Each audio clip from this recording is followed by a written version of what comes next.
Maparas, kaya masarap. Good day guys. Samahan niyo akong mag-review ng food trip ngayon. Pero wala talaga sa plan para mag-review ngayon kasi maraming ginagawa. Pero kasi umuwi si utol ko at may mga pasalubong siyang cheeseburger from McDonald's. So, tara, huwag na natin sayangin yung chance na to tikman yung burger. Review yung burger na to with our own, syempre, si Love Sauce. Yan, so, lapag mo muna yung mic dito. So, syempre, ano naman natin yung burger ng McDo, masarap talaga to. Hindi ko lang pa nila na perfect kung mga ganito siya. Pero, syempre, malaking ano na sila, di ba? Malaking company na. So, consistent na ganito yung ganda lagi ng buns. Malambot, ganda ng king tots, may cheese, may patty yan, syempre. So, ang ano nito, may pickle pa nga, tas ketchup.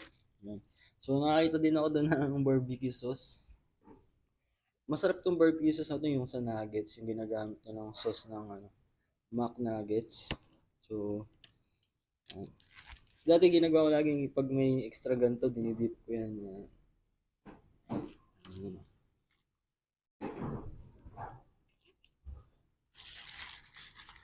Hmm.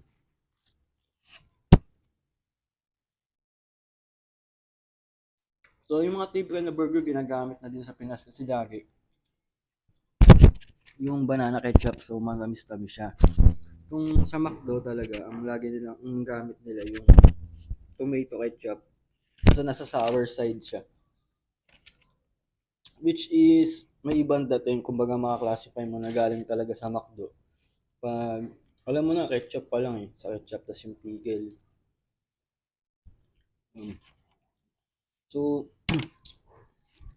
ganun, parang classic talaga yung lasa niya na burger talaga lang siya ng McDo. Siyempre, lalagyan natin ng silab sauce yan. Yan, konti lang kasi medyo maanghang yun.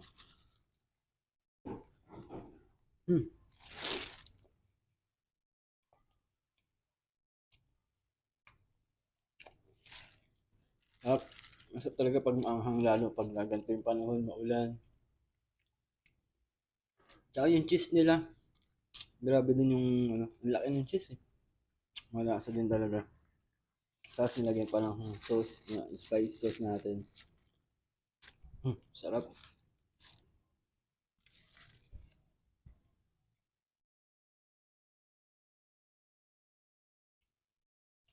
Kayo ba, ano ba mas gusto nyo sa burger? Banana ketchup o tomato ketchup? Wala naman. Yung iba kasi, minsan yung hindi ketchup lover, ganun, may ganun. Meron namang gusto maraming ketchup. Pero ako, sakto lang meron or wala, okay lang din.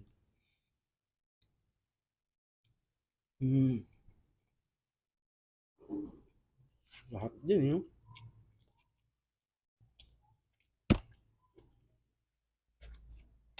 Perfect bite to. Kasi gitna eh. May ketchup, may pickles. Tapos lagyan natin ng silab.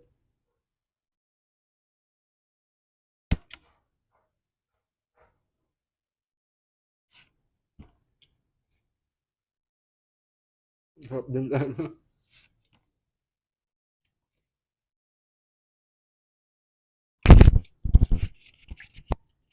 Yan, kung gusto nyo mamili ng McDo, malapit naman siguro. Marami namang malapit na McDonald's dyan. Pero sa mga gusto mamili ng silab sauce, message lang kayo dito sa page. At abang-abang lang. May mga nakausap na ako na stores na magkikere ng sauce natin. So, baka malapit kayo dun guys. Try nyo na din. So, yun lang muna for today. Review lang muna tayo ng Burger McDo. At update na ulit sa susunod na food trip.